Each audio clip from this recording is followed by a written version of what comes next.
TD4, structure de la matière, question 4.1.3c, le facteur de structure.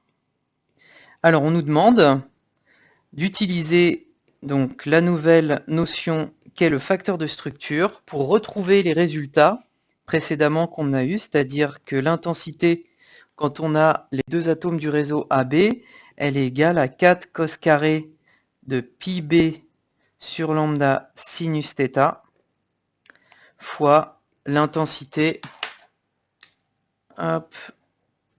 des atomes aux positions bleues. Donc, comme l'atome, la répétition de l'atome qui est à l'origine du réseau. Alors, le facteur de structure, on l'utilise s'il y a un motif. D'accord? Et si dans le motif, il n'y a que des atomes de même nature, comme c'est le cas ici, que du carbone, eh bien, on n'a besoin que de ça, que du facteur de structure. Comment est-ce qu'il est défini, ce facteur de structure? Le facteur de structure, il est défini comme la somme sur J, alors, égale 1 jusqu'à petit n, où petit n est l'ensemble des atomes, le nombre d'atomes dans le motif, de exponentielle 2i fois GHKL, donc ça c'est dans un cas à 3 dimensions, on va voir qu'on simplifie ici dans le cas d'une chaîne 1D, scalaire RJ, où RJ est la position des atomes du motif dans l'espace direct. D'accord? Pour nous ici, dans l'exercice, petit n est égal à 2. D'accord?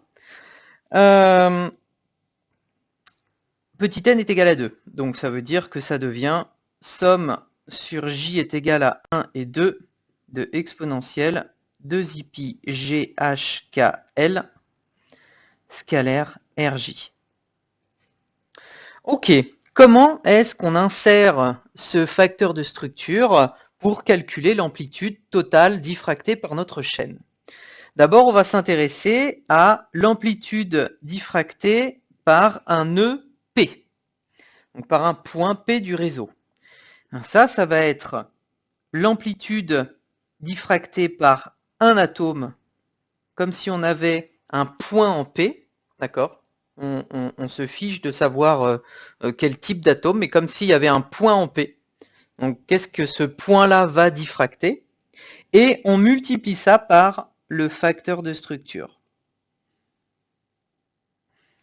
Alors non, alors comme justement on n'a pas de facteur atomique, là ici c'est l'amplitude diffractée par un atome au nœud P, donc au point P du réseau.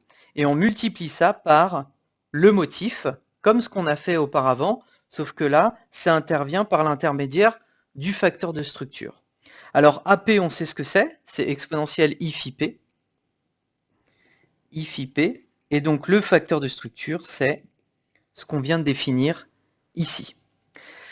Ensuite, pour avoir l'amplitude totale diffractée par notre chaîne, eh ben, c'est rien d'autre que la somme P égale 0 jusqu'à n-1 de l'amplitude diffractée par l'ensemble des nœuds des points P du réseau. Ok, alors allons-y, calculons le facteur de structure ici. Alors commençons par écrire GH, puisqu'on est qu'en 1D, il n'y a pas de K et de L, il n'y a que H.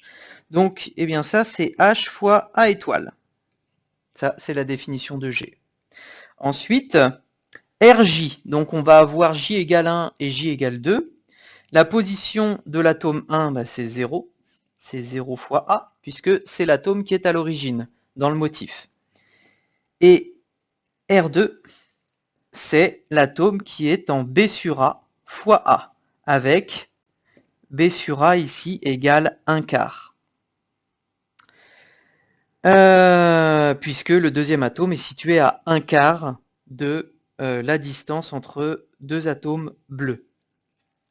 Donc, ça veut dire qu'on va avoir pour le premier terme du facteur de structure, puisqu'il n'y aura que deux termes, puisque la somme porte sur deux termes, GH scalaire R1 qui va être nul, et GH scalaire R2 qui va être égal à HBA fois A étoile scalaire A. Par définition des vecteurs du réseau réciproque et du réseau direct, ça c'est 1. Donc ça, ce sera égal à HB sur A. Ok, donc ça veut dire que notre facteur de structure, Fs, il devient égal à... Alors, le premier terme, bah, ça fait 1, puisque le produit scalaire est nul. 1 plus exponentielle 2i fois le produit scalaire, c'est-à-dire HB sur A. Ok, ça on peut le simplifier en factorisant par EIpi HB sur A, comme ce qu'on a fait tout à l'heure. Je vais peut-être remonter un petit peu, pour que ce soit un peu plus lisible. Voilà. IPi HB sur A, fois, donc ça va être moins 2 cosinus de pi HB sur A. Le moins, on s'en fiche, parce que c'est juste une phase, c'est exponentielle IPi. D'accord? Donc ça, en fait, c'est égal à exponentielle I pi facteur de HB sur A plus 1 fois 2 cosinus pi HB sur A.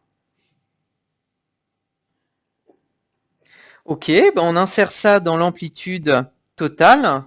L'amplitude totale diffractée par ma chaîne, ça va donc être la somme de P égale 0 jusqu'à n-1 de exponentielle IPi HB sur A plus 1, on s'en fiche, c'est une phase qui va partir quand on va calculer l'intensité, fois 2 cosinus HB sur A fois pi, fois exponentielle I phi P.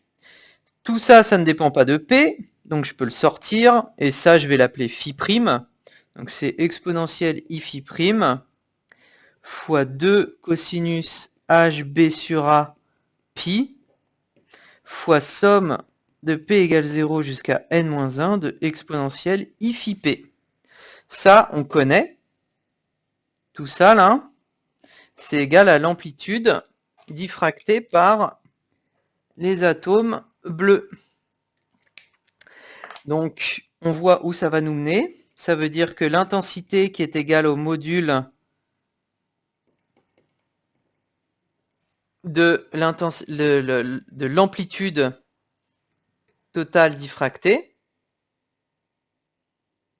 ça va être égal donc à 4 cosinus carré HB sur A pi, HB sur A pi fois I, l'intensité diffractée par les atomes bleus. Et on voit qu'on a une correspondance avec ce qu'on avait trouvé à la question d'avant ici. Ce qu'on devait retrouver, c'était ça. Et on voit qu'on a quand même une expression qui est très similaire, d'accord? Si H sur A est égal à, alors c'est sinus θ sur lambda.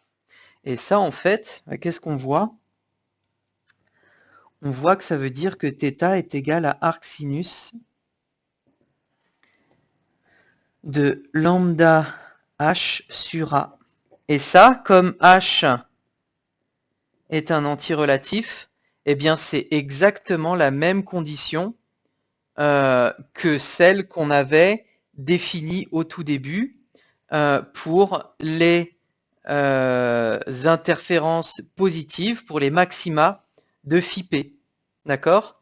Donc, on a bien retrouvé exactement la même chose, puisque H est un antirelatif, que lorsque l'on a fait notre traitement juste avec le déphasage. D'accord? Donc, on retrouve bien ici, lorsque ce terme-là est égal à P fois pi, que on a une augmentation de la diffraction dans certaines directions, et quand le cos est 0, eh bien on a une annulation de l'intensité dans une direction particulière θ. Voilà.